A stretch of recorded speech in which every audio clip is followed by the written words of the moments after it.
సత్యసాయి జిల్లా తనకలు మండలం మల్రెడ్డిపల్లి పంచాయతీ నడిమికుంటపల్లి, సుబ్బరాయనపల్లి, రత్నగిరి ఈ 3 ఊర్ల ప్రజలకి సరైన రోడ్ లేదు. మల్రెడ్డిపల్లి సచివాలయంకి వెళ్లాలంటే సుమారు 3 కిలోమీటర్లు వెళ్లాలి. సరైన రోడ్డు లేక ప్రజలు ఇబ్బంది పడుతున్నారు. అదేవిధంగా కర్ణాటక బోర్డర్ కి ఆనుకొని ఉన్న చాగవేలకు వెళ్లాలన్నా అక్కడ కూడా మట్టి రోడ్డు గుండానే వెళ్లాలి. గ్రామ ప్రజలు మాట్లాడుతూ అధికారులకు, రాజకీయ నాయకులకు ఎన్నిసార్లు ఆర్జీలు ఇచ్చినా ఈ రోడ్డు దుస్థితి ఎవరు కూడా పట్టించుకోవడం లేదు.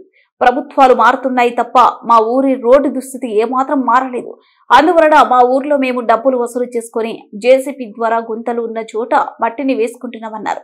ఇకనైనా ప్రభుత్వం గుర్తించి మా ఊరికి రోడ్డు మంజూరు చేయాలని ప్రభుత్వాన్ని వేడుకుంటున్నామని గ్రామ ప్రజలు తెలియజేశారు. తనకల మండలం మల్రెడ్డిపల్లి పంచాయతీ నడిమికుంటపల్లి, సుబ్బరాయనపల్లి, రత్నగిరి 3 ప్రజలంతా రైతులంతా కలిసి మాకు 2 ప్రభుత్వాలు కూడా ఎవరు పని చేయడం లేదు, మాకు అనుకూలం చేయడం లేదు. మేమే రైతులంతా కలిసి రోడ్డు వేయించుకుంటున్నాము. దయచేసి విలేకరులంతా మాకు కరెంట్ చూపి అట్లా పేపర్ స్టేట్మెంట్ ఇలా కలెక్టర్ అంతా అట్లా పంపండి సార్.